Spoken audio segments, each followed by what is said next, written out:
ধনতেরাসে সোনা রূপো নয়, মাত্র 5 টাকা দিয়ে বাড়িতে নিয়ে আসুন মা লক্ষ্মীর অত্যন্ত প্রিয় এই জিনিস। স্বয়ং মা লক্ষ্মী আপনার ঘরে আসবেন এবং অধিষ্ঠান করবেন। নমস্কার বন্ধুরা, লক্ষ্মীপ্রিয়াস ডেইলি ব্লগ চ্যানেলের আরও একটি ভিডিওতে আপনাদের সকলকে জানাই স্বাগত। আশা করি আপনারা সকলে ভালো আছেন এবং সুস্থ আছেন। সামনেই আসতে চলেছে ধন ত্রয়োদশী বা ধনতেরাস। বন্ধুরা, এই বিশেষ দিনটিতে আমরা প্রত্যেকেই কিন্তু কিছু কেনাকাটা করে থাকি নিজেদের সাধ্য এবং সামর্থ্য মতো। অনেকেই মনে করেন যে এই বিশেষ দিনে মূল্যবান ধাতু সোনা কিংবা রূপা যদি কেনা হয় তাহলে তারই প্রভাবে মা লক্ষ্মী কৃষ্ট হয়ে তার গৃহে চিরস্থায়ীভাবে বিরাজমান হন, অর্থাৎ অধিষ্ঠান করেন। কিন্তু বন্ধুরা, এই কথাটি একেবারেই সঠিক কথা নয়। এই সোনা রূপা মূল্যবান ধাতুগুলি কেনার হয়তো সাধ্য সকলের নাও হতে পারে। এছাড়াও কিন্তু মা লক্ষ্মীর আশীর্বাদ আমরা সকলেই পেতে পারি খুব সামান্য পয়সা খরচ করে এবং আপনার সাধ্য মতো সামর্থ্য মতো।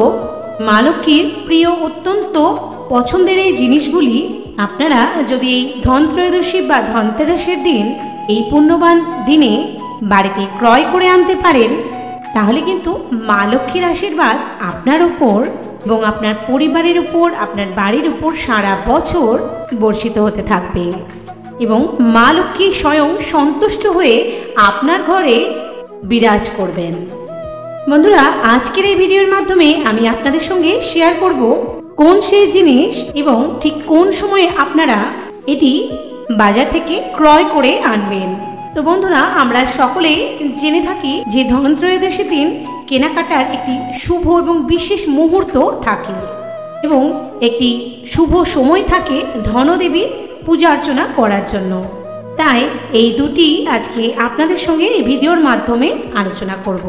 ধনত্রয়োদশীর দিন ঠিক কোন সময় আপনি মা লক্ষ্মীর এই প্রিয় জিনিসগুলি ক্রয় করতে পারবেন এবং ধনতেরাসের দিন শুভ সময় মা লক্ষ্মীকে পুজো করা বা ধন্বন্তরী দেবীকে পুজো করা সঠিক সময় কখন বা শুভ সময় কখন। আশা করছি বন্ধুরা, আজকের ভিডিওটি যদি আপনারা শুরু থেকে শেষ পর্যন্ত মনোযোগ সহকারে দেখতে থাকেন তাহলে এই ভিডিওটির মাধ্যমে আপনি অনেক বেশি উপকৃত হবেন এবং সমৃদ্ধ হতে পারবেন। এবং ভিডিওটি ভালো লাগলে একটি লাইক করবেন, একটি শেয়ার করে দেবেন আপনার আত্মীয় স্বজন বন্ধু বান্ধবদের মধ্যে, যাতে এই ভিডিওর মাধ্যমে তারা অনেক বেশি উপকৃত হতে পারেন। এবং যারা চ্যানেলে নতুন রয়েছেন অবশ্যই চ্যানেলটি সাবস্ক্রাইব করে পাশে থাকা বেল বাটনটি ক্লিক করে অল নোটিফিকেশন অন করে রাখবেন, যাতে আমার এই ধরনের আধ্যাত্মিকমূলক ভিডিওগুলি খুব তাড়াতাড়ি আপনার কাছে পৌঁছে যেতে পারে। তো চলুন বন্ধুরা, ভিডিওটির মূল পর্বে যাওয়া যাক এবং ভিডিওটির কমেন্ট সেকশানে অবশ্যই ভক্তি ভরে জয় মা লক্ষ্মীর জয় কথাটি লিখতে একদমই ভুলবেন না। আমরা সকলেই জানি বন্ধুরা, মা কালী অশুভ শক্তির বিনাশ ঘটায় আর মা লক্ষ্মী শ্রী এবং ধন বৃদ্ধি করে। তাই দীপাবলির দুদিন আগে শুরু হয় ধনতেরাস বা ধনত্রয়োদশী, আর সেই সঙ্গে শুরু হয়ে যায় ধনতেরাসের কেনাকাটা। ধনসম্পত্তির কামনায় ধনদেবীকে তুষ্ট করার বহু পুরনো প্রচলিত প্রথা হচ্ছে এই ধনতেরাস। মূলত উত্তর এবং পশ্চিম ভারতীয় উৎসবই হচ্ছে ধনতেরাস, কিন্তু এখন এই উৎসবটি সর্বজনীন, অর্থাৎ সারা বিশ্বেই এটি খুব ঘটা করে পালন করা হয়। 12 মাসে 13 পার্বণে অভ্যস্ত বাঙালি ঘরে ঘরে কিন্তু ধনতেরাস উদযাপন করে থাকেন এবং প্রত্যেকেই নিজেদের সাধ্য এবং সামর্থ্য মতো কিছু না কিছু কেনাকাটা করে থাকেন। বন্ধুরা, চলুন আপনাদের জানিয়ে রাখি এই বছর অর্থাৎ 2025 ধনতেরাস কবে পড়েছে, তার পূর্ণাঙ্গ সময়সূচি পঞ্জিকা অনুসারে এবং ধনতেরাসের দিন কেনাকাটার সবথেকে শুভ সময় কখন। এই বছর অর্থাৎ 2025 ধনতেরাস পড়েছে বাংলার 31শে আশ্বিন 1432 বঙ্গাব্দে 18ই অক্টোবর 2025 শনিবার। ত্রয়োদশী লাগছে দুপুর 1:21 থেকে, যা থাকবে রবিবার দুপুর 1:54 পর্যন্ত। ধনত্রয়োদশীর এই শুভ সময়ের মধ্যে আপনারা কেনাকাটা করতে পারেন, এটি সব থেকে শুভ সময়। বন্ধুরা, একটা কথা মাথায় রাখবেন, যদি আপনারা সোনা রূপো কিনতে চাইছেন বা ক্রয় করতে চাইছেন এই ধনতেরাসের দিন, তাহলে এই শুভ সময় থাকছে এই সোনা রূপো বা যে কোনো ধাতব জিনিস কেনার শুভ সময় থাকছে 18 অক্টোবর দুপুর 1:51 থেকে দুপুর 3:18 পর্যন্ত। এই সময় যে কোনো ধাতব জিনিস যেমন সোনা, রূপো, কাঁসা, পিতল, তামা যে কোনো ধাতব জিনিস কিন্তু আপনি ক্রয় করতে পারেন। সেটি বাসনও হতে পারে বা যে কোনো অলঙ্কারও হতে পারে। যদি সম্ভব না হয় সামান্য পিতলের বাসন, কাঁসার বাসন, এগুলি কিন্তু এই শুভ সময়ের মধ্যেই আপনি কিনতে পারেন। এটি অত্যন্ত শুভ বলে মনে করা হয় এবং এটি শুভ ফল প্রদান করবে আপনার জীবনে। এছাড়াও কোনো দেবদেবীর মূর্তিও আপনি ক্রয় করতে পারেন, যেমন লক্ষ্মী গণেশ, লক্ষ্মী নারায়ণ। এর ফলে মা লক্ষ্মীর আশীর্বাদ, সম্পদ এবং অগাধ ঐশ্বর্য নিয়ে আসবে আপনার জীবনে। ধনতেরাসের পুজোর জন্য সবথেকে শুভ সময় হচ্ছে 18 অক্টোবর সন্ধে 7:44 থেকে রাত্রি 8:41 পর্যন্ত। তাই এই শুভ সময়ের মধ্যে আপনি অবশ্যই ধনতেরাসের পুজো করে নেবেন। ধনতেরাস হল কার্তিক মাসে কৃষ্ণপক্ষের ত্রয়োদশীতে পালিত একটি বিশেষ ধর্মীয় উৎসব। পুরাণ মতে সমুদ্রের ক্ষীরসাগর থেকে উঠে এসেছিলেন মহালক্ষ্মী। অমাবস্যার অন্ধকার থাকায় লক্ষ্মীকে বরণ করে স্বর্গে ফিরিয়ে নেওয়ার অনুষ্ঠানে আলোকসজ্জায় সজ্জিত করা হয়েছিল স্বর্গলোককে। সেই থেকে কিন্তু এই দীপাবলির প্রত্যেক ঘরে ঘরে আলোকসজ্জা খুব ঘটা করে পালন করা হয়, যাতে মা লক্ষ্মী বরণ হয়ে সেই ঘরে প্রবেশ করেন। বন্ধুরা, বুঝতেই পারছেন এই সময়ের গুরুত্বটি কতটা মূল্যবান। তাই এই বিশেষ সময়ে অর্থাৎ এই ধনতেরাসের দিন মা লক্ষ্মীর অত্যন্ত প্রিয় কিছু জিনিস এই ধনতেরাসের দিন অবশ্যই ক্রয় করবেন। বন্ধুরা, আজ আমি এই ভিডিওর মাধ্যমে যে সমস্ত জিনিসগুলির কথা বলবো এগুলি ব্যক্তি বিশেষে যার যেমন সামর্থ্য এরকমই হোক না কেন, তারা কিন্তু খুব সহজেই সেগুলি ক্রয় করতে পারবেন বা কিনে আনতে পারবেন। এবং এই জিনিসগুলি রান্নাঘরের অত্যন্ত প্রয়োজনীয় জিনিস, আমাদের নিত্য দিনে রান্নার কাজে ব্যবহৃত হয়ে থাকে। রান্নাঘরের সেই জিনিস দিয়েই আমি বলবো ধনতেরাসের কেনাকাটা নামগুলি। বন্ধুরা, প্রথম যে জিনিসটি আপনারা বাড়িতে কিনে আনবেন ধনতেরাসের দিন, সেটি হচ্ছে ধান অথবা চাল। বন্ধুরা, আমরা সকলেই কম বেশি জানি যে এই ধান বা চাল হচ্ছে মা লক্ষ্মীর স্বরূপ বা প্রতীক। তাই আমরা কখনোই বলি না যে চাল ফুরিয়ে গেছে, আমরা বলি চাল বাড়ন্ত। এবং বাড়ির সুখ সমৃদ্ধি বজায় রাখার জন্য আমরা বলি ধন ধান্যে হলো, অর্থাৎ শুধুমাত্র ধনধান্যে না, খাদ্যেও ভরপুর থাকে আমাদের সংসার। যেমন অর্থাৎ ধান চালে পরিপূর্ণ থাকুক আমাদের সংসার। পয়সা মানুষ খেতে পারে না, কিন্তু খাদ্য গ্রহণ করে জীবন ধারণ করতে পারে বা জীবন অতিবাহিত করতে পারে।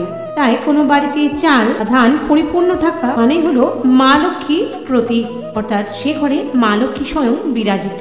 তাই বন্ধুরা, এই ধনত্রয়োদশীর শুভ তিথিতে অবশ্যই ধান কিংবা চাল ক্রয় করে বাড়িতে নিয়ে আসুন। বন্ধুরা, মনে রাখবেন এটি যেন আতপ চাল হয়, কারণ পুজোর কাজে বিশেষত আতপ চালটি ব্যবহার করা হয়। যদি সম্ভব হয় দীপাবলির দিন সেই চাল দিয়ে মা লক্ষ্মীকে পায়েস করে ভোগ রূপে অর্পণ করুন। এর ফলে মা লক্ষ্মী অত্যন্ত সন্তুষ্ট হবে আপনার প্রতি। এছাড়াও যে কোনো শস্য কিন্তু আপনারা ধনতেরাসের দিন বাড়িতে আনবেন, এটি অত্যন্ত শুভ বলে মনে করা হয়। এটি অবশ্যই গোটা শস্য হওয়া উচিত, কোনো ভাঙা শস্য আনবেন না বন্ধুরা। ভাঙা যে কোনো ডাল কিন্তু আপনি ক্রয় করে আনতে পারেন, সেটি গোটা মুগ হতে পারে বা গোটা যে কোনো ডাল আপনারা বাড়িতে ক্রয় করে আনতে পারেন। এটি অত্যন্ত শুভ ফল প্রদান করে। সেটি ক্রয় করে এনে মা লক্ষ্মীর চরণে অর্পণ করতে পারেন। এই ধনত্রয়োদশীর দিন গোটা ধনে আনা অত্যন্ত শুভ বলে মনে করা হয়। ধনে কিন্তু যে কোনো মানুষই বাড়িতে ক্রয় করে আনতে পারেন। মনে রাখবেন বন্ধুরা, গোটা ধনে যেটি রান্নাতে ব্যবহৃত হয়, ভাঙা ধনে কিন্তু ক্রয় করে আনবেন না। যে কোনো মুদিখানার দোকানে কিন্তু আপনি পেয়ে যাবেন, এবং দেখে নেবেন যাতে ধনেটি ভালো থাকে, পোকা বা ভাঙা না থাকে। এই গোটা ধনে বাড়িতে ক্রয় করে নিয়ে এসেও আপনি মা লক্ষ্মীর চরণে নিবেদন করবেন। এটিও অত্যন্ত শুভ এবং সৌভাগ্য প্রদানকারী।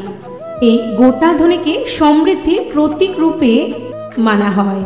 দেখবেন বন্ধুরা, আপনারা এই গোটা ধনে যে কোনো মাটির জায়গাতে ছড়িয়ে দিলে খুব শীঘ্রই সেখান থেকে কিন্তু গাছ সৃষ্টি হয়। তাই ধনেকে সমৃদ্ধি বা বৃদ্ধির প্রতীক রূপে ধরা হয়। তো বন্ধুরা, আপনারা যদি সম্ভব না হয় সোনা রূপো যদি নাও কিনতে পারেন, সেক্ষেত্রে কিন্তু এই কয়েকটি জিনিস অবশ্যই ক্রয় করে আনবেন। তার মধ্যে অন্যতম যেটি বলবো সেটি হচ্ছে এই গোটা ধনে। তবে অনেকেই মনে করবেন যে আমি সোনা রূপো কিনতে পারছি না, হয়তো মা লক্ষ্মী আমার প্রতি সন্তুষ্ট হবেন না। এটা কিন্তু কখনোই ভাববেন না, এটি একটি ভুল ধারণা। এই দিন অবশ্যই আপনি কিছু কিনুন বা নাই কিনুন, অন্তত গোটা ধনে কিছুটা ক্রয় করে বাড়িতে নিয়ে আসুন। এটি কিন্তু অত্যন্ত শুভ ফল দান করবে আপনার ভাগ্যে, আপনার জীবনে। এছাড়া বন্ধুরা, এই দিন আপনারা বাড়িতে সন্ধক লবণ এবং গোটা হলুদ ক্রয় করে আনতে পারেন। এটি কিন্তু সুখ, সমৃদ্ধি এবং অর্থকে আকর্ষণ করে। এছাড়াও এই দুটি জিনিস কিন্তু পুজোর কাজেও সমানভাবে ব্যবহৃত হয়। এর একটি ধর্মীয় গুরুত্ব রয়েছে। তাই বন্ধুরা, আপনারা এই ধনতেরাসের দিন সন্ধক লবণ এবং গোটা হলুদ অবশ্যই বাড়িতে ক্রয় করে আনুন। সোনা কিংবা রূপোর কয়েন আনতে পারছেন না, কোনো অসুবিধা নেই, বাড়িতে নিয়ে আসুন কড়ি। বন্ধুরা, দর্শকর্মার দোকানে এই কড়ি কিন্তু আপনি খুব সহজেই কিনে নিতে পারবেন, আপনার সাধ্যমতো কিনতে পারবেন এবং এগুলি অত্যন্ত অল্প দামে আপনি ক্রয় করে নিতে পারবেন অতি সহজেই। এই কড়ি ছাড়া কিন্তু মা লক্ষ্মীর পুজো একেবারেই অসম্পূর্ণ। মা লক্ষ্মীর অত্যন্ত প্রিয় হচ্ছে এই কড়ি, তাই ধনত্রয়োদশীর দিন অবশ্যই কড়ি কিনে আনুন। এছাড়া আরেকটি জিনিস বলবো বন্ধুরা, সেটি হচ্ছে গোমতী চক্র, অনেকে একে নাভি শঙ্খ বলেও অভিহিত করে।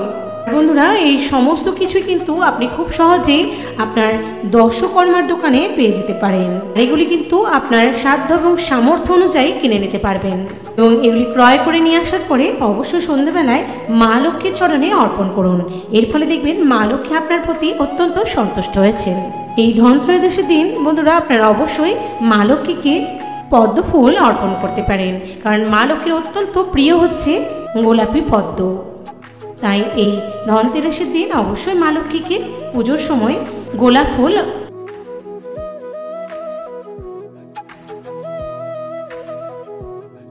পদ্মের বীজ দিয়ে মাকে মালা তৈরি করে অর্পণ করতে পারেন। পদ্ম বীজের মালা মা লক্ষ্মীর অত্যন্ত প্রিয়, তাই ধনতেরাসের দিন অবশ্যই যদি পদ্ম ফুল না পান, সেক্ষেত্রে কিন্তু অবশ্যই পদ্ম বীজের একটি মালা মাকে পরাতে পারেন, লক্ষ্মীকে পরিধান করাতে পারেন। এবং বন্ধুরা, পুজোর শেষে এই সমস্ত জিনিসগুলি আপনি মা লক্ষ্মীকে অর্পণ করার পর অবশ্যই যেখানে আপনি টাকা রাখছেন, সেটি লকার হতে পারে বা ক্যাশ কাউন্টার হতে পারে, সেখানে কিন্তু রেখে দিন। দেখবেন এর ফলে সারা বছর মা লক্ষ্মীর আশীর্বাদ আপনার উপর সর্বদাই বজায় থাকবে, অর্থাৎ আপনার ভাগ্যে অর্থ আসতেই থাকবে, বিভিন্ন রকম আর্থিক উপার্জনের পথও খুলে যাবে। এছাড়াও অর্থপ্রাপ্তির যোগ উৎপন্ন হবে এবং সংসারে সুখ, শান্তি, ঐশ্বর্য বৃদ্ধি পাবে। ধনত্রয়োদশীর কেনাকাটার সময় এই জিনিসগুলি অবশ্যই কিনে আনবেন বন্ধুরা। এছাড়াও বন্ধুরা, ধনতেরাসের দিন মা লক্ষ্মীকে সন্তুষ্ট করার জন্য আরও একটি জিনিস আপনি ক্রয় করে আনতে পারেন। আমরা বিবাহিত নারীরা যেটি প্রত্যেক দিন ব্যবহার করে থাকি, সেটি হচ্ছে সিঁদুর। আপনারা ধনত্রয়োদশীর দিন বা ধনতেরাসের দিন সিঁদুর ক্রয় করে আনতে পারেন। সেই সিঁদুর সন্ধ্যাবেলায় মা লক্ষ্মীকে পুজো করার সময় মা লক্ষ্মীকে পরাতে পারেন। তারপর সেই সিঁদুর আপনারা নিজেরাও 1 বছর ব্যবহার করতে পারেন। মা লক্ষ্মীর আশীর্বাদ প্রাপ্ত সেই সিঁদুর যদি আপনারা প্রত্যেকদিন সকালে স্নান করার পর স্মৃতিতে ধারণ করতে পারেন, তাহলে কিন্তু আপনার স্বামী অর্থাৎ বাড়ির যিনি আয়কর্তা কিন্তু অর্থনৈতিক ভাগ্য অনেক বেশি উন্নতি ঘটবে। তাই ধনত্রয়োদশীর দিন বা ধনতেরাসের দিন অবশ্যই বাড়িতে সিঁদুর ক্রয় করে আনুন এবং মা লক্ষ্মীকে পুজো করার পর অবশ্যই সেই সিঁদুর 3 বার মাকে পরিয়ে তারপর নিজে ব্যবহার করুন। দেখবেন এর ফলে অত্যন্ত শুভ ফল লাভ করবেন আপনি। অনেকে আছেন বন্ধুরা, যারা ধনতেরাসের দিন বা ধনত্রয়োদশীর দিন মা লক্ষ্মীর আরাধনা করেন না, সেক্ষেত্রে কিন্তু তারা দীপাবলির দিনও এই কাজগুলি করতে পারেন, একইভাবে ফল পাবেন আপনারা। তো বন্ধুরা, ভিডিওটি আজ এই পর্যন্ত। সকলে ভালো থাকবেন, সুস্থ থাকবেন। বন্ধুরা, ধনত্রয়োদশীর এই পবিত্র দিনে যদি আপনারা কোনো দামি বা ধাতব জিনিস ক্রয় করতে নাও পারেন, সেক্ষেত্রে কিন্তু কখনোই মন খারাপ বা দুঃখ পাবেন না। আপনারা আপনাদের সাধ্য সামর্থ্য মতো আমার ভিডিওতে বলা যে সমস্ত জিনিসগুলি আমি এখনই আপনাদের বললাম, সেগুলো অবশ্যই ক্রয় করে নেবেন। বন্ধুরা, সকলে ভালো থাকবেন, সুস্থ থাকবেন। দেখা হবে পরবর্তী ভিডিওর সাথে। জয় মা লক্ষ্মী, জয় মা কালী।